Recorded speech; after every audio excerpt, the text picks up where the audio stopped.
Young David, how you doing, boss? I'm doing great, Dr. Cole. How are you? Where are you at I am today? I am in Minneapolis, Minnesota. All right. I'm here on business. You know what I mean? And it's been a busy one, man. But I'm happy to see my dude. I wasn't gonna miss this. We still got to put on for Vic, who is over. I think he got European citizenship at this point. Yep. He's gone. He's Vic, gone. come home, Vic. Come home. come, come Get home out. before it's too late, brother. And listen, and if you ever go back to the countries of your origin, brother, you better stay just as long, or they gonna get you, brother. I'm just saying. Yeah, they ain't gonna let him out. He's It's done. all good. How are you, man? I'm good. I'm glad to be here today, and thank you for taking the time out of your busy schedule to make sure that we're able to bring this show to the people.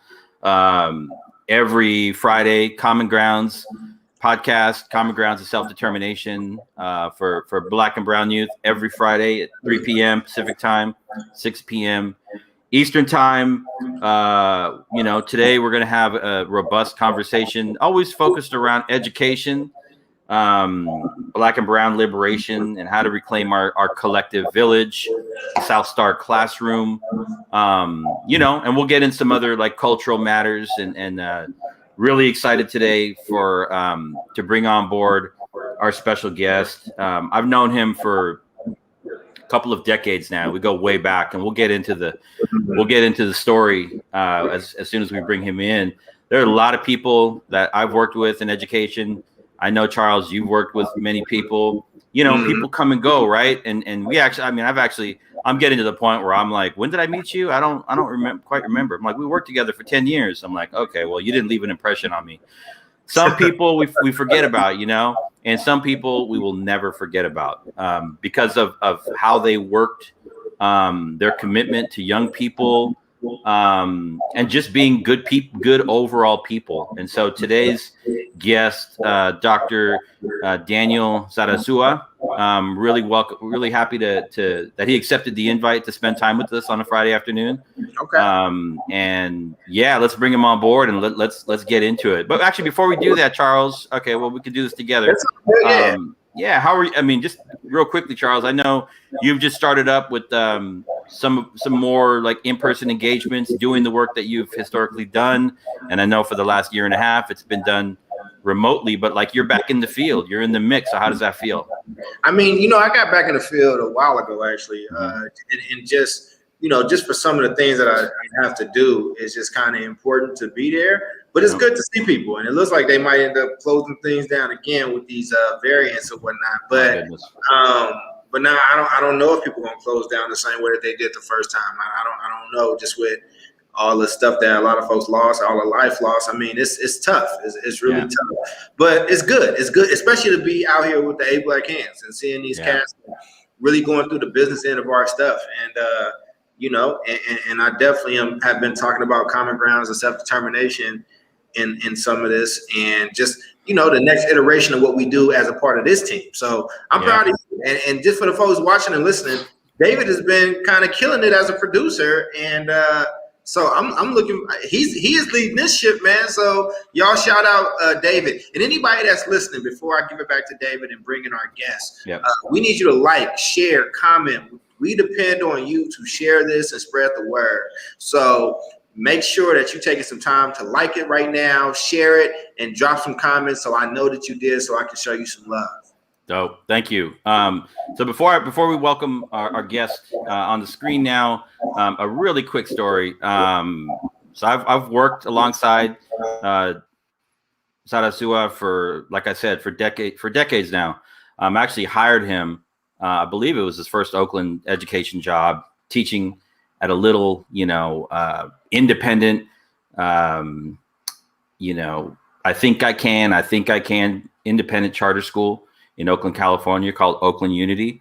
It has been, and it is still one of our highest performing charter schools for Black and Brown youth because of the culture that we built there. And so I think it was either year one or year two of the school, probably like 20 years ago now, maybe more. I was trying to hire a teacher, and I was, I was like, I got to hire this guy. I looked at his resume. It looked like he was a perfect fit.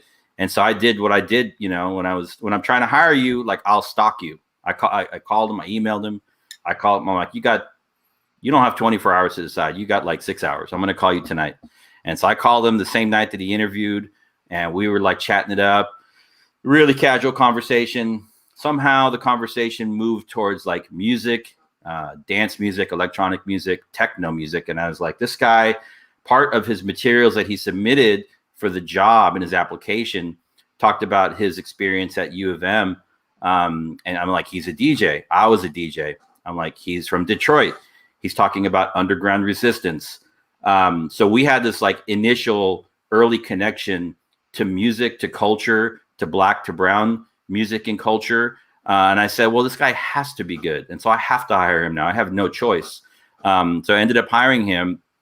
And I'm going to let him introduce himself right now. But this is just, the shirt is paying homage to him. This is UR is a Detroit techno label, the Detroit techno label, Underground Resistance. Actually, Daniel brought this shirt back for me from one of his trips from Detroit. So I had to put it on today. So with that, Daniel Zarazua, why don't you introduce yourself to the good people? Thank you for being here, brother. Hey, thanks for having me for sure. And that's a story I always tell folks. Back is kind of like how techno creates these situations. And the specific record, it was Aztec Mystic. It was DJ Rolando had a track. And Underground Resistance, some ways, kind of oversimplifies it, but they've been called like the public enemy of techno. So a lot of their music, it's very politically oriented, very much about addressing social issues. And one of the things that they were doing is, it's predominantly Black label, but they have a global outreach. So they're definitely connect with other communities. And so Rolando is a Mexican American from Southwest Detroit. It's one of those guys. So yeah, to David's point, I interviewed at other schools and kind of heard like the kind of educational spiel, but what connected us was the relationship. Like right away in my portfolio, I talked about a project I worked on that featured one of Rolando's tracks. And he knew who Rolando was, and I knew, and then so we were just like, who knows who DJ Rolando is? It's so underground. And so from there, kind of just blossomed in this other relationship that we transferred into professional. There you go. Yeah, I think that was actually on my birthday, 2004. I think that was the day I started. I think it was. That's right. Before, as we go on into this stuff, man, why don't we have our guest, like Daniel, just tell us a little bit more, like, about you, like, you know what I'm saying, like your work, and like, let these folks know who you are. Recently minted doctor out here in these streets. Yeah, the people need to know you. Yeah. Okay. So let me just rewind in terms of my educational kind of personal context. So military kid, that side from Michigan. So it's actually Chicago.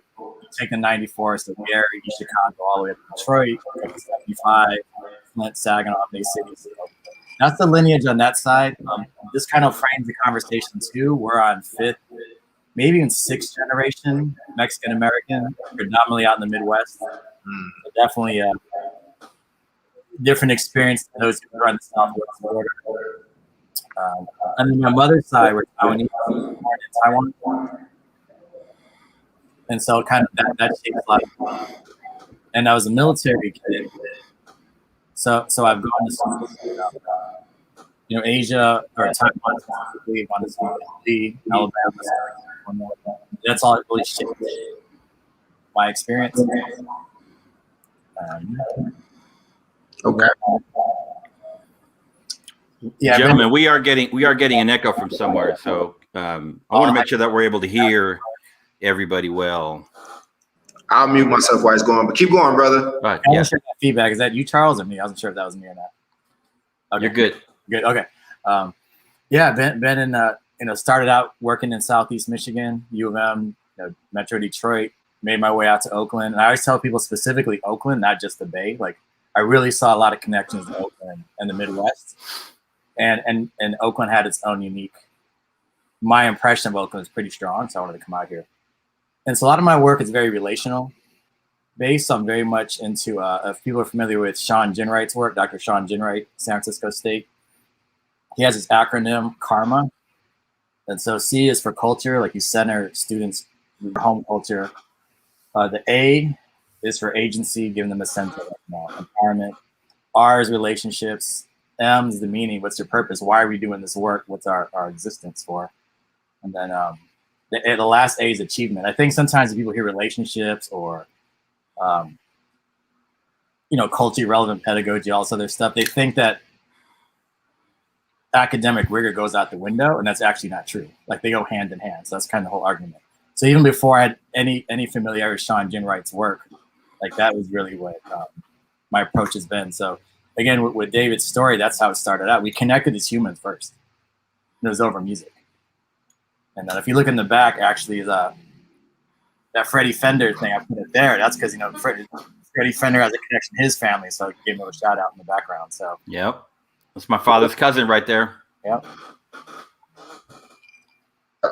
Okay, that's what's up, man. Well, congratulations on your dissertation, getting that through, becoming a doctor. You want to tell folks what your study was on, just so they get a sense, and then David, you can definitely jump in to the topics.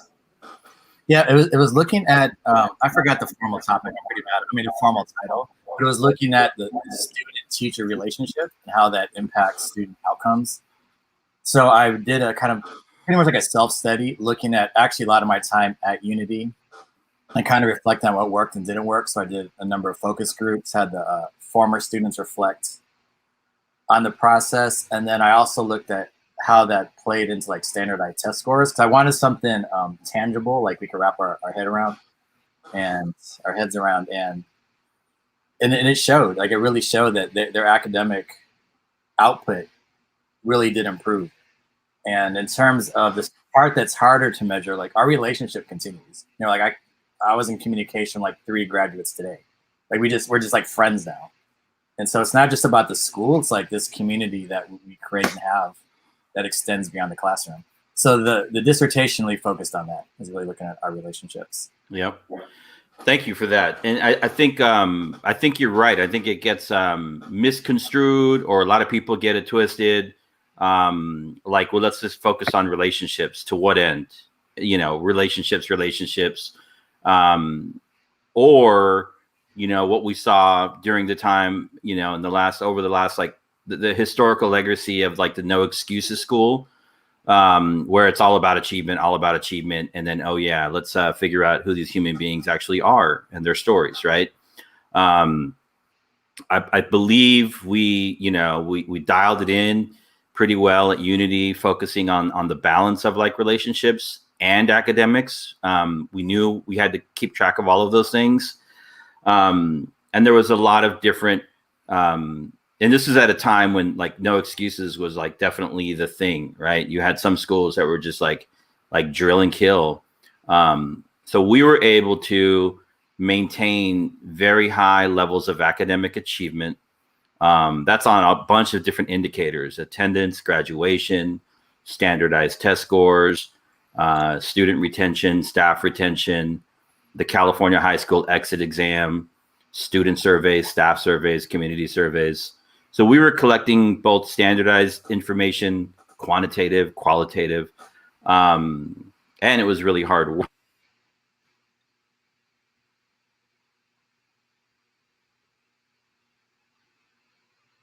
Can you hear me now? Yeah, good. Sorry, where did I drop out? You said it's really hard work. Yeah, there you go. So it's really hard work, and there were a couple of elements that I felt like, we did.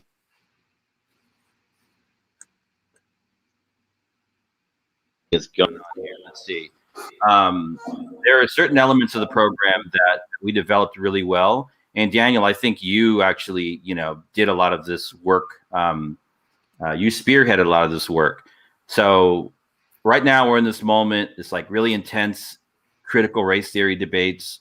But 20 years ago, we were developing an ethnic studies curriculum. You developed an ethnic studies curriculum at Oakland Unity. And it wasn't a static curriculum. I mean, it changed over time with as the student demographics changed and as current events changed. So can you talk about the process or any highlights around the creation?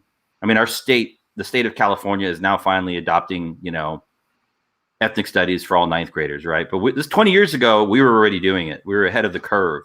So can you talk about what that was like, what that process was like for you? Sure.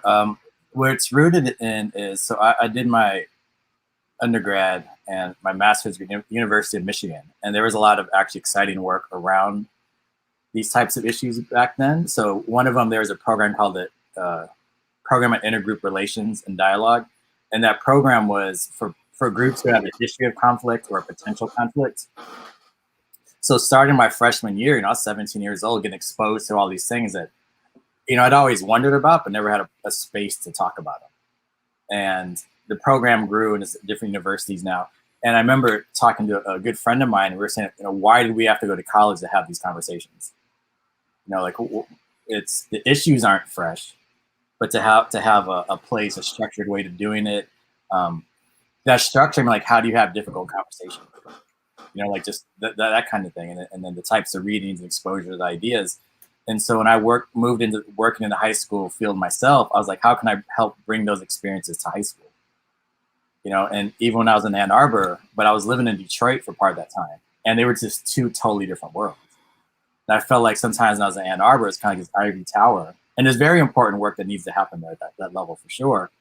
But living in Detroit, I'm like, I'm seeing conflicts at the liquor store. You're seeing conflicts just like out in the streets. I'm like, man, why are you having these conversations out here? Like, we're having our barbershop conversations, which are great, but how can we do this in a sustained way where there's some different kinds of implications? And so when I was at Unity, one of the things that attracted me there was like this freedom to create. Because I came on the second year and it was like, let's do something different. Because what's the point of opening up a new school or a charter school if you're just going to do the same thing at the other schools? Right? I mean, like, you might take some of the best practices, but if you're just going to replicate the neighborhood school, then what do you exist for? In certain respects. And so the Unity was like, let's try this stuff out and let's fail fast. And we failed a lot of things. We did. It was a startup, and we had to learn from it. So the ethnic studies came from is very rooted actually in academia. It's very rooted in stuff from University of Michigan, particularly because that's where my upbringing was or my training was from. And then how do you apply it to a high school context and to an East Oakland context? So a lot of it, I had to back up and let the students do the work. I'm like, here's a framework, but my idea of hip hop is not your idea of hip hop. So what's your idea of hip hop? What do you bring to the conversation? And the gang stuff was popping. I mean, the violence is still here. Still different levels of violence, but the colors were just like really, especially for the Latino kids, it was intense. And I'm coming from the Midwest at that point. And I'm like, I don't know what this is, because I knew like Crips and like I knew more like the black gangs and some of the Asian gangs. I knew nothing about what like Central American and Mexican kids are up to, and so I had to like defer to them, And they would get me. They would say something. They would say something inappropriate in class, and I have no idea what they're talking about. But we learned. And to your point, it was constant adaptation based on what the students' needs were. So I still had this structure, like, this is my goal. I want you to understand this concept, but how we get there, they helped us create it. They were super involved with the process. Yep. So Charles, I'm gonna have you jump in here. So I heard it may not have been word for word verbatim, but close enough. I'm looking now at the slide of like what is the South Star classroom, and I'm looking at the first two topics or bullet points that we've identified, and these words essentially came, were just raised in different ways: academic liberation and a grassroots curriculum. So can you talk about the connection between what was happening at Oakland Unity High School 20 years ago and what we're thinking about with the South Star classroom concept?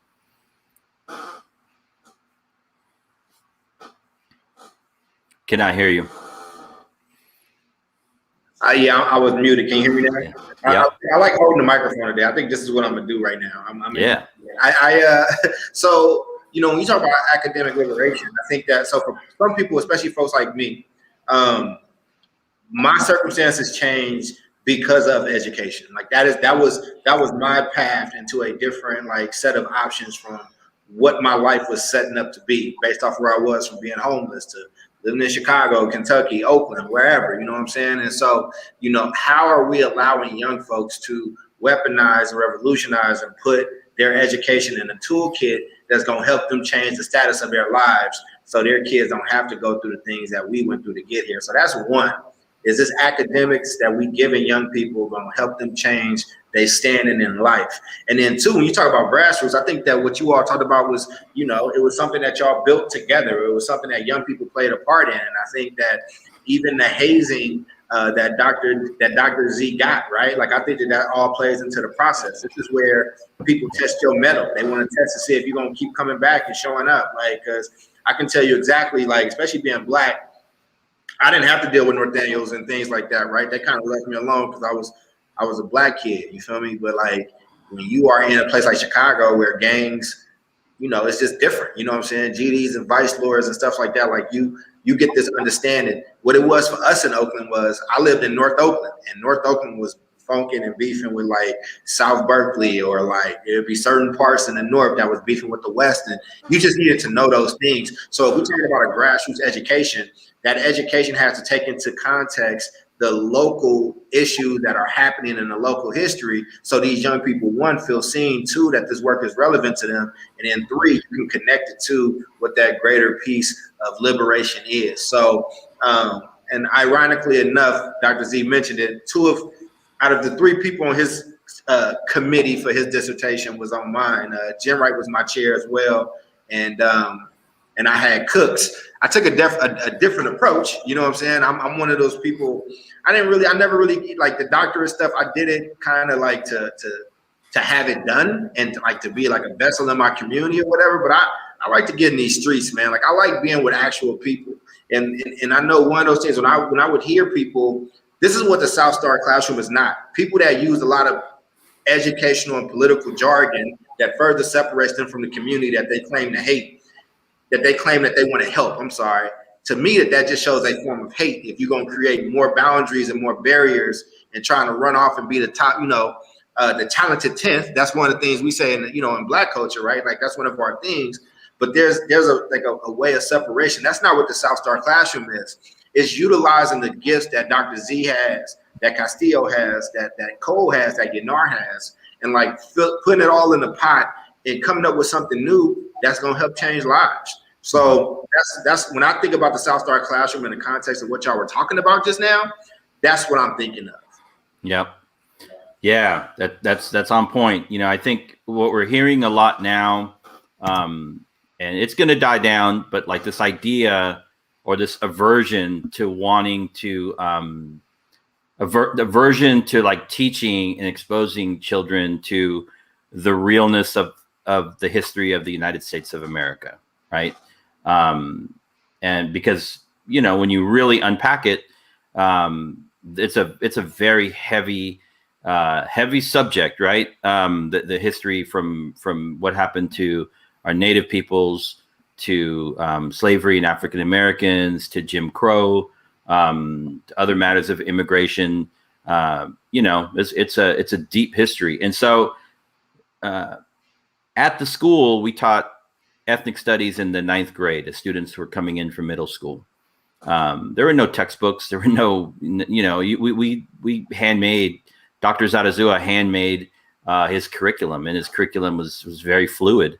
I remember one thing that I learned a lot from you, Daniel. I'm just going to start calling you Daniel from now on. It's a little easier to roll off the tongue. But you're always a doctor. So we got 2 docs now. I didn't really know anything, even up to that time of teaching at Unity, about Emmett Till, right?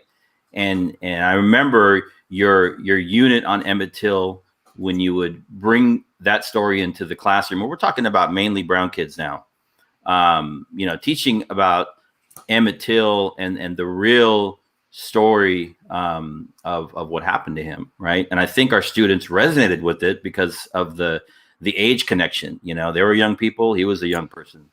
So can you talk about that, and maybe like one other or 2 other things that that you brought into the classroom that you just knew were not being talked about or introduced or shared or discussed around that time? Well, one thing I would definitely say with that Emmett Till, it's interesting you bring that up, is that there's a lot of these students, they're hitting their 30s now, right? They're like upper 20s, 30s, and there's a couple of say like, I remember when you showed us that picture of Emmett Till. So I think there's things that go back to like in terms of not even just specific topics, but how you teach, why we teach. I think content's obviously very important. It's also delivery, and it was visuals. I mean, like I said, I just moved, so I'm unpacking boxes, and I'm like, I need to get rid of a lot of stuff. But I'm finding some of these lesson plans, Castile, from like 2004. Yep. Like some things are talking about. I have the transparency sheets. I'm like, so I just trash this stuff. I'm like, it's kind of like it's historical documents. But the lens I would say was, I wanted the students to understand like systemic issues. I really was like, this is, let's talk about what personally we need to do to better ourselves. Like, what do we have power over? And also recognize like there is nothing wrong with you. There's a system. There's systems in place, whether economic or political, or carceral or whatever else, that are affecting communities. And so you need to separate what those different things are. And so a lot of it, that was the approach. It was very much like, we're going to start with yourself, look at, your privileges, look at our disadvantages, and not in a disempowering way, but let's just recognize what it is. Let's call it what it is. And then what can we do about it? That was actually the lens that we looked at everything through. To give you one example is, at that time, actually, Castile, that Unity was probably like 40% Black. We had like 10% Native kids. We had strong Native American population, the presence, a lot more Black kids than there are now. That changes the education, like what we're, like, and then where those kids come from. Like we had some diaspora, some Caribbean kids. That shifts conversation. So, I would do stuff like I would tweak it even period by period, depending on who was in the class. So the messaging is the same, but I might use a separate example. And then lately, we've been having a lot more Mayan kids coming, like mom students coming in. Mm-hmm. They don't even speak Spanish. Some are have to learn Spanish and they're learning English simultaneously. So how do we incorporate them? So, it was pulling, and like you said, it was pulling from the news. Like we're living it. We're living it when like Oscar Grant got murdered. I mean, how do you not talk about that? And I knew he would not talk about it. I'm like, how are you going to not talk about it? This is our community. Like we have some of his cousins that go to this school. So helping the students process through those things emotionally. You said connecting things to the past. Like this is we're living history. It's connected to the past. What's the history that we want to create? When those 4 officers were killed over Eastmont, like going to the memorial, seeing that, like who was at the memorial, how what's the tension there? Let's have those conversations. So again, everything was tied to like, let's put in historical context, let's put institutional context, and then always you bring it back to you. How does this impact you? And so, I think without getting specific, I have a ton of specific lesson plans, but yeah, one thing that Emmett Till, there's nothing like the image. We could talk about it all day, but it was that image that his mother, his mother had the open casket purposefully. And we are decades later, and her doing that, like that's what helped keep that case alive. And his age, like our kids were crying. They were just like, what is this? So well, it's interesting, right? When you bring up Bobo and teaching young folks about the history of Bobo, that's Emmett Till. That's that's the neighborhood that I was born in. So like people from that neighborhood, I think you've heard this story, you know what I'm saying? But my grandmother and great grandmother used to like they all like know each other. Used to like watch Fred Hampton when he was younger and all that stuff. But when you talk about like these folks and like having these connections, I think that there's so many things that connect, especially with young Black youth, that connect us throughout history, right? Like from Oscar Grant, like being in a sad lineage of like Emmett Till and that type of murder. I think that you have to.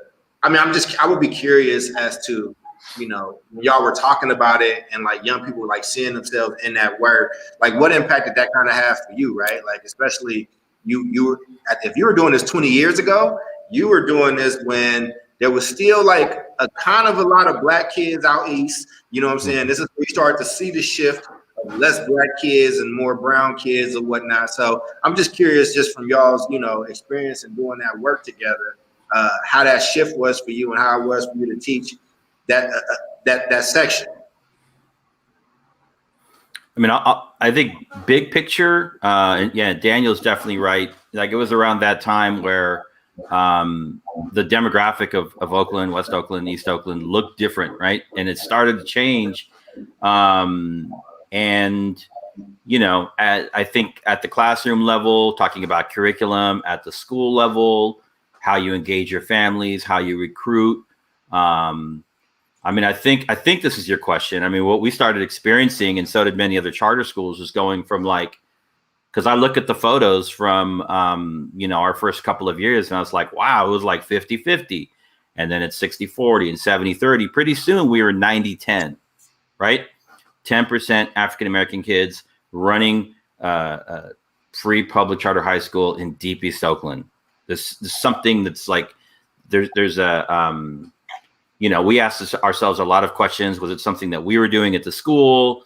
There's technical pieces around enrollment. And I think it was a real conversation for us. And, even still today in Oakland, it's still an issue with most of our public charter schools in terms of enrollment, low African-American numbers. But I think as a staff and as teachers, what we knew we needed to do was figure out ways of were we responsible for it, and then how do you manage and change your curriculum, your expectations, your family engagement to not just adjust to like the shift, but how do you actually work with a demographic within your school that's getting smaller and smaller and smaller, because then that starts to create this whole other thing where we were having a very hard time recruiting and retaining African-American students because they were like 10% of the school's population. And there was definitely a sense of isolation. Yeah, I could, I have a lot of anecdotes. So yeah, I was definitely something that was always at the forefront of my mind. There is a, I had a couple of times got like all the Black parents together, like let's talk about some issues. And because of the school being so small and I was there so long, I said, I can, when kids would leave, is like, why are you leaving? A lot of them left the area. Like the ones who had means, or not just, I would say just means, but for different reasons, like they ended up at Antioch or Pittsburgh, or they left the state. You had some of that going on. When EC Rings was a middle school, still open at that time, next to Castlemont, if you're all familiar with East Oakland. And there was a specific advisor there who like loved unity, because I kept getting kids and I never met her. It's always Ms. V. I guess it was Ms. V. I don't even know what the V stands for. They'd always reference her. And actually I did visit her class one time for recruitment. And I remember we got almost all the girls, and it was predominantly Black school, or at least the kids I was interacting with were. The girls came and the boys were like, we want to do, you don't offer the programs that we want. They were just saying like, like I'm trying to play football at Castle. That's what a lot of them said. Like, I love your school. I know all these kids there. I was showing pictures. Like, I did the hard stuff. And so there's certain things that, again, that's kind of anecdotal. But I remember being in that class, and those boys are like, no, we love y'all. Like, they'd come to basketball games to watch us. But they're like, there's certain things that we want to do that extracurricular your school doesn't have. And I wasn't able to break down, half the kids didn't even play football. It was just like, I think it's the relational piece. Yeah. One thing I see a lot of Latino families, like once word got out that we were a safe school when the gang stuff was jumping off, because we had a uniform policy that we actually enforced. A lot of schools didn't. And we were just like, no, this will be a safe school. You can be the one, this, young Black girl might be here wearing a red beret. It's like, girl, you got to take that out. Like, I know you're not representing anything, but I can't let you wear it and say this girl can't. And as long as we were being fair, the kids were fine. Like, people, I think they're like, look, there's some equity here. They would get it. It's a safe space. Yeah. And talking to a lot of our Black parents, these are my assumptions, right? Like, what things are most critical to you? And I remember a couple of parents are like, my girl's, whatever, my student, she's Black 24/7. I don't need you all to do certain things. It's nice if you do it. She's like, they're like, we need a safe school. And are they prepared to go to college? And if you bring in the other stuff, that's great. But as long as she's getting equal opportunity, or he's getting equal opportunity, that's what we're looking for, primarily. And this other stuff will come in. But they're like our daughter's good on that. I'm not excusing schools. I'm not excusing us. What I'm saying is, like, there was a lot of complex conversations. What was going on, demographics, relational. And if I can give you, sorry, I don't want to like dominate the conversation, but you're the guest. One of the things I think, like ethnic studies and people talking about CRT, like there's specific programs we can discuss, but I think it's really about what's the culture of the institution.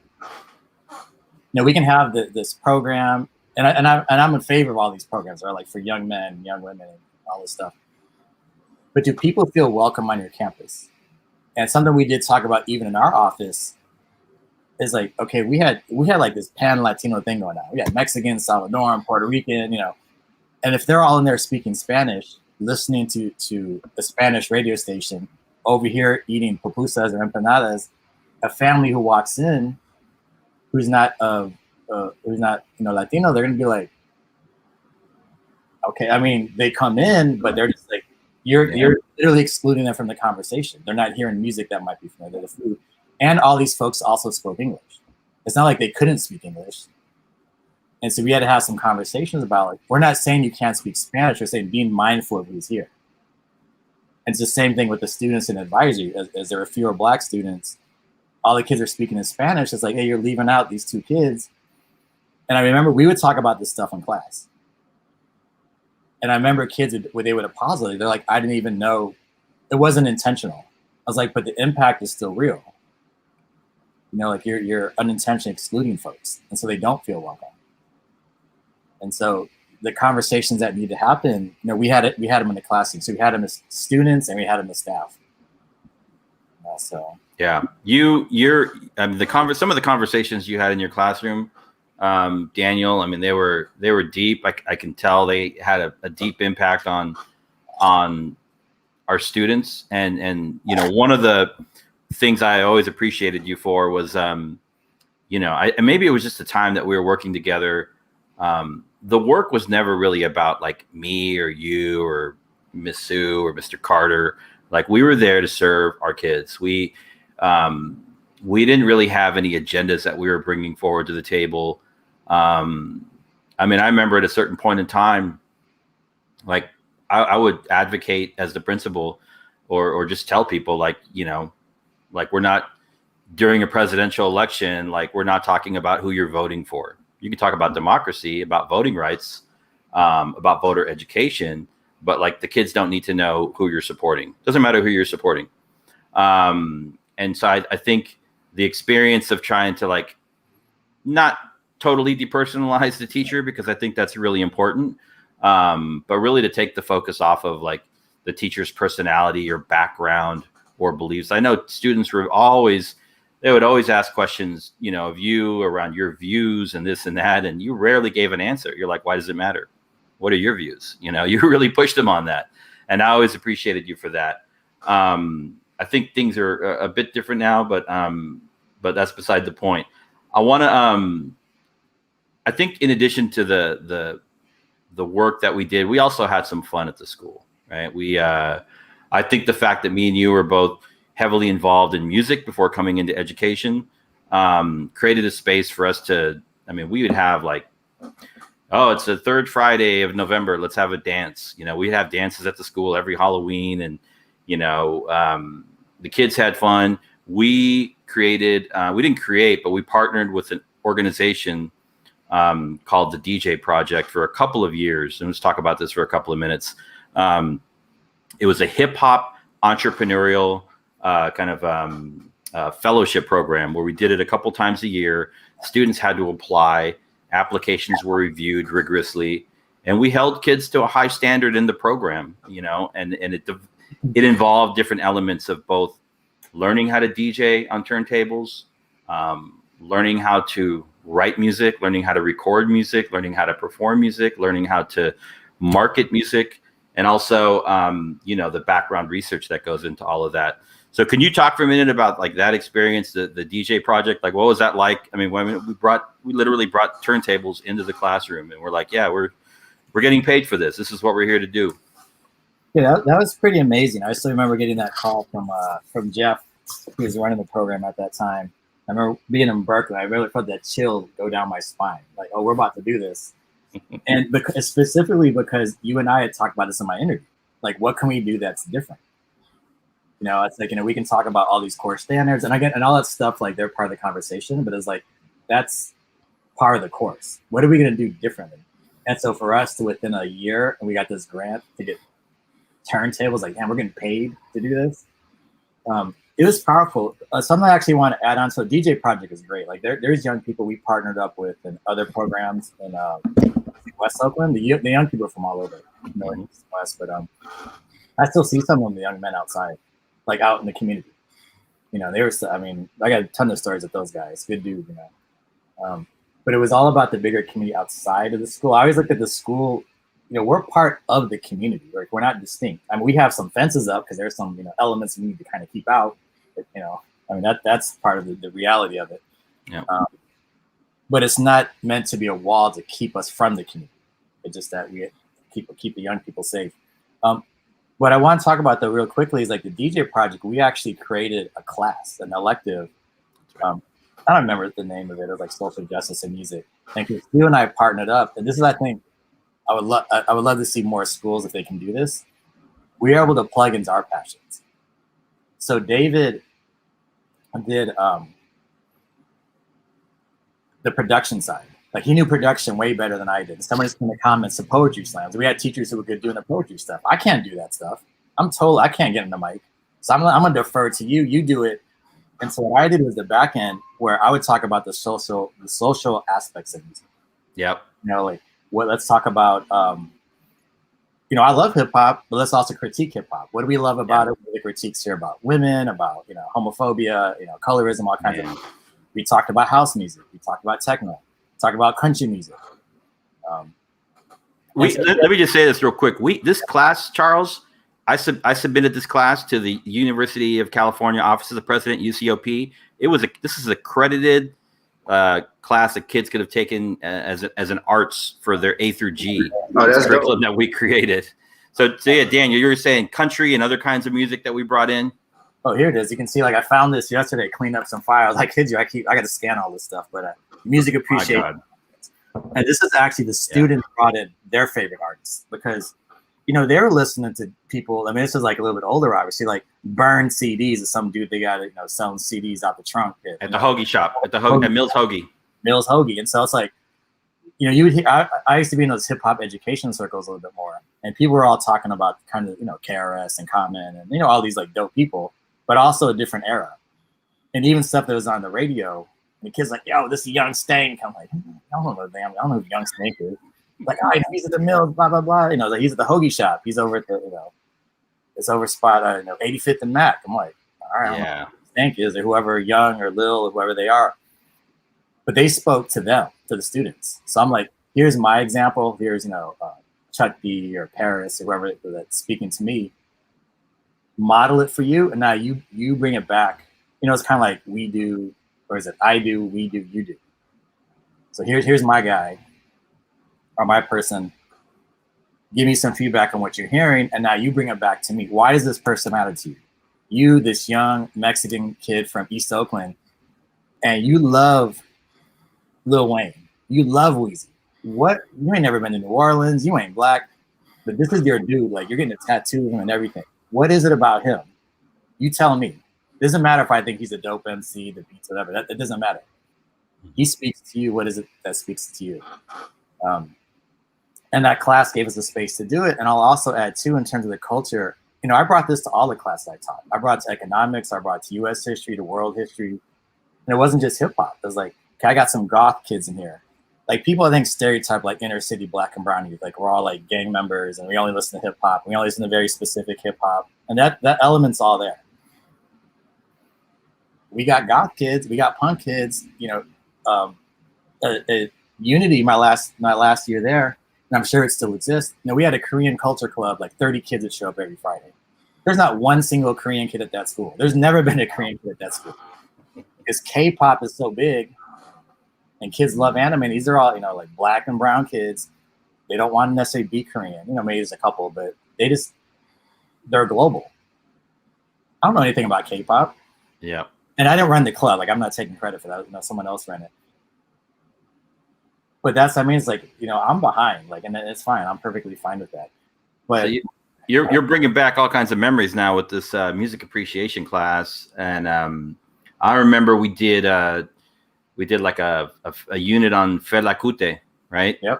And talked about him as a freedom fighter. And then we did like this artwork project that the kids did they did art on an actual like record sleeve, and then we put them all over the classroom.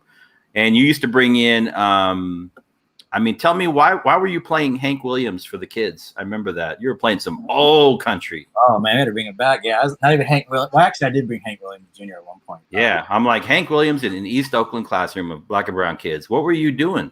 There's a few things that would come to mind, and I actually expanded on that when I taught U.S. history, because we would talk about the Dust Bowl and people moving.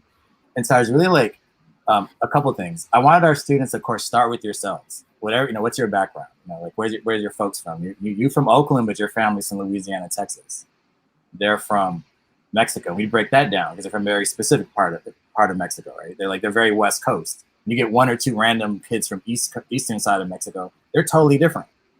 It was like these Mexican kids. Yeah. Like the kids from Veracruz are very, very different from La Palma. From DF, La Palma on the West Coast. Yeah. That was our joke. Like they were our feeder. They're like a feeder middle school. We had so many kids from that town. So I say all that to say, I was like always trying to figure out how to make connections. It's just like, okay, so what are the themes in the music? And so with country music in particular, so first of all, because I lived in Alabama for a long time, our school is like 90% black, like 95% black. We have white kids there, but a lot of the white kids were into country music. So you're kind of like, I'm listening to Rob, just listening to hip hop and R&B at that time, JJ Fad and all that stuff. But also some of the white kids listen to country music. And so I kind of like got, and then also this other back end story too, is like, also used to listen to a lot of reggae, and there's a lot of like country music influence in reggae as well. So I was just projecting my own interests and curiosities. But one of the things with country music, where I was like, let's talk about class. Like, how do people deal with stressors? Like, what are all these country dudes singing? I'm gonna get drunk so I can't feel my toes. I'm gonna get drunk till I'm petrified. Forget old Santa Claus, he didn't bring me nothing for Christmas. Kids are like having like this group therapy session because they're talking about these themes, and a lot of country music, it's people who are poor. And a lot of our kids, I mean, the reality is like, money's an issue. Like they hate Christmas, some of the kids. Like my dad, please daddy, don't get drunk this Christmas.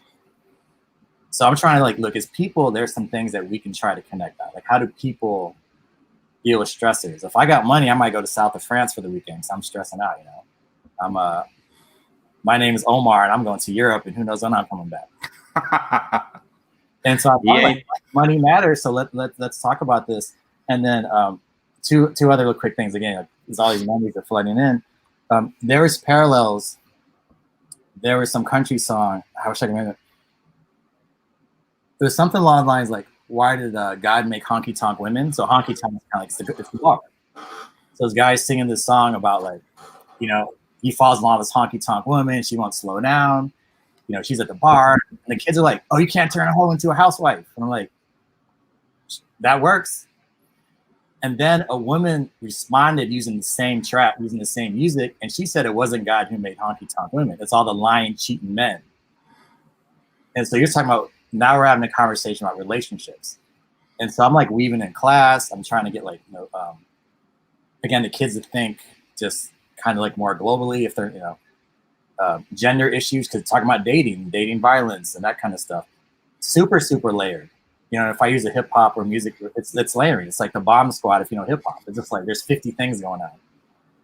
And the girls in particular really got into it because Loretta Lynn was singing all this stuff about women's rights. And I was like, you can win the Grammy. I remember writing this down on the board. I was like 666 Mafia. 3-6 Mafia can win a Grammy. You have all this music. You're talking about killing black women and shooting people, and you're on the radio. I'm not even just talking about them, but I mean just like what you can say on the radio. This woman got banned for talking about birth control pills. She got banned for talking about like those kind of like just like women's rights, and it's in country music. And so some of the girls like they're turning me on to music now because they're in YouTube like looking up like stuff. And my whole point again was like it's a different genre. I'm not saying any of the kids even like country music and was done. But I was like, let's peel back the surface. Yep. And then secondly, a lot of our kids who are Mexican and they're listening to there's so many styles of Mexican music. But I was paralleling even the instrumentation. Like a lot of like Mexican music has Polish and German and much more recent European influence. So I'm playing a polka that's Polish, and they're like, oh, what's this cut? Before the lyrics come on.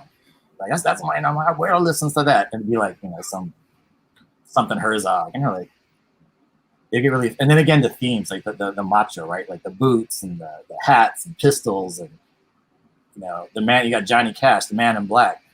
I'm like, is that much different from what you're talking about? Like you're listening to this music from the rancho, and Muggs are. Well, I just wanted to hop in there. Wow. I think, that was a lot, but I think it was dope. And let me deconstruct a little bit for the folks who are not educators that's watching, right? So the show is called Common Grounds of Self-Determination, and what you just had was two master educators, right? That were very, very good at their craft in a way that they were able to take things germane to young people, whether it's music and then different type of music and blends, and be able to break things down. So y'all was having conversations around literacy. Y'all was having conversations like around music and making connections in that way. And that was one thing that you all had said earlier, just around, when you had more brown kids and they were kind of in their culture.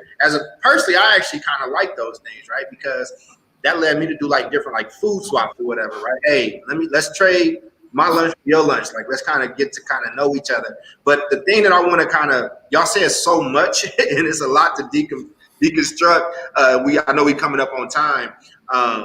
And before I finish my point, let me thank all these people that have been in these comments. William Comrade, thank you so much, man, for coming through. Anthony Chavez, a direct descendant of Cesar Chavez, and just a cool dude. I love that cat, man.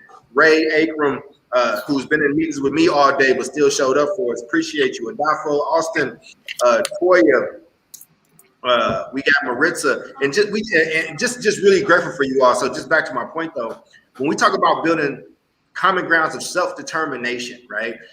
Y'all talk about utilizing education in a way that is a vehicle for young people to make sense out of things that they are seeing, and just saying, yo, if I'm breaking down a hip hop song or a country song or whatever, and finding the value and putting value in that, how is that different from when we breaking down a Willie Shakespeare kind of like, text and trying to find commonalities in that and making sure those things grow? I remember being in high school at Emory High, and we had a psych teacher, and he taught us about Pink Floyd. I love Pink Floyd to this day.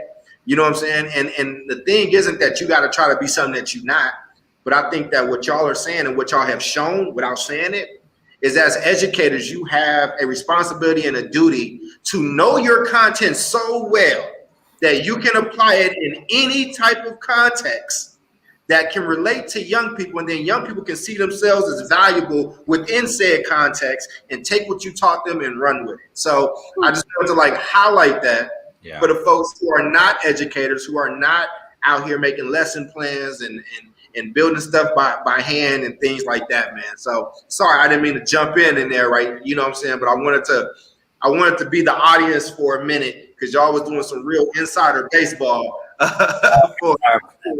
which is dope. I like that. Oh no, bring it back. No, I appreciate it. So that's the danger, I think, especially someone like with Dave and I going back, like we might be using like codes we don't even know that we're using, Exactly. Quick things is I think I've been like kind of jotting down notes, because like Charles, you're not speaking a lot, but everything you're saying, I'm like taking notes down, because you're like bringing it down. That's the thing. I will say the doctoral program, which I still need to work on. Like, how do you take this and bring it down here? And I'm still working on that a little bit. Brother, if you want me to talk about that doctoral program, just sit back and be ready, brother. I got comments for days. I'm still decompressing now. But, I think three real quick things. One, I think one of the traps we have to look for, be mindful of, and I'm saying this, and I'm very much including myself, whether it's ethnic studies or hip hop or, all these different things, that we're not replicating systems. Like, you're using hip hop and you're still replicating sexism, you're still replicating economic exploitation. And I remember a friend of a friend of Too Short, a mutual friend, that's what I was looking for. A mutual friend's like, hey, you want Short to come by the school? And I was like, that'd be dope if he comes by, but this isn't going to be Short for the principal of the day. I was like, we're going to have some critical conversations. I'm not to attack him, not to like come in here and get the pitchfork out. It's like, this is an opportunity for our young people to engage, that love his music. We see him doing good work. He's over at different community centers. Like, And he's also talking about certain things he doesn't probably listen to his own kids listen to. But you can't talk about women like this, and we're not going to have some questions. And it didn't work out. I don't know if that's the reason why. But I'm saying, like, but up front, we're just like, this isn't like we're just going to do some autographs and, you know, back then, like, and put this up on MySpace. You know, it's like we want to have a community conversation. You know, so again, I think that's the part. Like, I had to check myself too. You know, just like I can't be like. That's it, man. That's like too short or anything through a critical lens, right? Yeah, just all this stuff, you know, just like, so looking at like, so I think when we talk about hip hop and ethnic studies, like, are we empowering young people, and what does that look like? So I taught entrepreneurship the last 5 years, and part of it was I was trying to think of ways that something that tangible that all the students could get, whether or not they go to 4-year college, they don't go, they need to know how to manage money. So it's personal finance and entrepreneurship. So how to think like an entrepreneur, or even if you never start a business. When Charles he brought this up, Fred Hampton Jr. He comes out. He comes out to the Bay. He used to come out to the Bay a lot, at least. I don't know about now. Our students interact. He's a good friend of mine. I actually put him up on StreamYard and all that good stuff. We text and talk like maybe like every week or every few weeks at this point. So yeah, from the same community, brother. You know, one thing I want to bring up about him is, like, you know, the few times that we had students interact with him, he was just so personable, giving of his time. And if we were at a conference, you know, I'd see him sitting in a workshop just listening and learning. It wasn't one of them celebrity types. I'm going to come, talk from the mountaintop, sign some autographs, and then peace out. Like, he would do some of that, and then I'd see him at 1 o'clock at some other like workshop that some teenagers running or somebody's running, just chilling, just listening. And our kids would see that. And he would make time to talk. Even if it was super quick. Thanks for coming out, shake his hand, and, you know, do whatever else. And the impact that had on our young people, like, this dude is not untouchable in that sense. And so going back to relationships, like, he really stood out. And then real quick, if I can use a quick DJ metaphor, you know, you might have all these great ideas, but is it reaching the young people? And the reason I use it as a DJ, like, I played all these dope tracks and it cleared the floor. So one, either your track wasn't that dope, or two, you didn't know how to play it. You didn't know how to introduce it properly. So maybe, you know, people are listening to, I don't know, you hate Cardi B, but the crowd loves Cardi B. Depending on your gig, you got to play Cardi, and then you can mix in something else. But if you just drop that hit, it's not going to work. So I say that with the classroom too. You know, I was deliberately using country music in the classroom, and part of it came from my hip hop influence. Like, do something different. So that's like, how can you bring in these different musical styles, and get creative how it can reach on people? And again, there were a lot of fails along the way, but it's all good. All right, and we're up on time, so I respect that. Man, we just got to have you back. That's all. And I think when you come back, definitely have you get into some of these, you know, just current things that's happening, like these GPAs in Baltimore and just other crazy stuff. But David, I just want to, first off, let's just round of applause for David. I'm very proud of you, brother. It's not easy stuff. It's a lot to manage, especially when you're trying to catch the rhythm. It's a rhythm to this, right? So, David, I think you're just coming along great, man. I think this was awesome, and I think just this conversation and just watching, you know, taking a step back and just being able to listen to you two was I think it was a gift for me. So I appreciate it. I appreciate you both, and, you know, would definitely love to have you back. And, you know, David, why don't you take us home, brother? Yeah, thank you. I mean, I guess briefly, one of the ideas behind inviting Daniel, Dr. Zarazua, on the show today, number one, I don't get to see him enough, you know, so I figure if we got him on the podcast, I'll definitely get to spend some time with him. So that got checked off.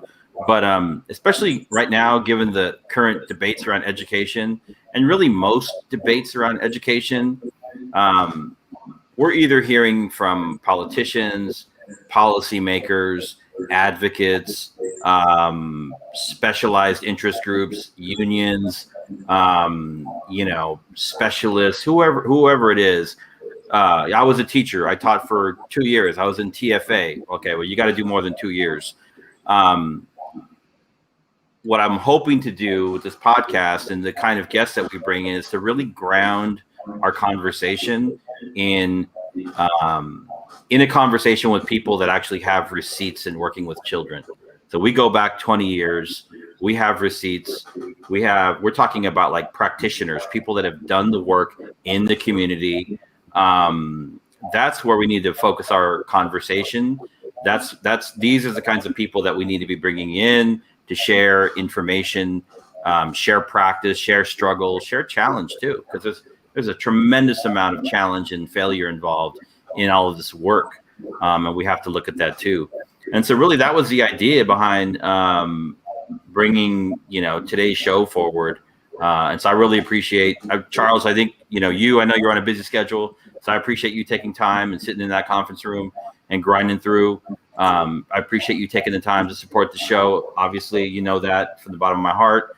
And Dr. Z, man, I really don't have any words. I just appreciate you for your work. I think the real appreciation for your work comes through when, so many years later, you're still connected with kids from the school, young people, and you taught them, and you taught them important lessons about the world, about themselves that changed them forever. And I'm going to leave it at that. That was beautiful. Anything you want to say before we leave, Doc? No, I appreciate the time, Charles. As we're getting to know each other, as you can see, I can do the thing that I always tell people not to do and just start running my mouth. I'm at that stage in my career. I just got my old man in the corner, like, someone give me my warm milk. Let me tell you some stories. It's all good, man. Listen, that's how we pass down information. Not just black folks, brown folks, a bunch of people. We pass things through stories. Y'all have been listening to another episode of Common Grounds of Self-Determination, and we will be back next week. I do not know if Victor, I think Europe has kidnapped Vic, but I hope he is enjoying himself. He sends us messages and envious pictures all the time just to make me and David feel bad about our lives, which is fine. It's okay. But we love you, man. Be safe. And we will see you all. And for everybody that's supportive, thank you so much. Please share this. Please bring a friend with you. We want to keep having these type of conversations, and we'll continue to break down what we mean by the South Star Classroom. We'll figure out what our framework is, and we're going to build something different, something that impacts our young people in a different way, and have educators like Dr. Daniel and amazing people like David and all these folks and the people from the 8 Black Hands and all of you out there that have been supporting us. For David and for Daniel, I'm Dr. Charles Cole III, and we will see you all next time. Thank you so much for being with us. Peace.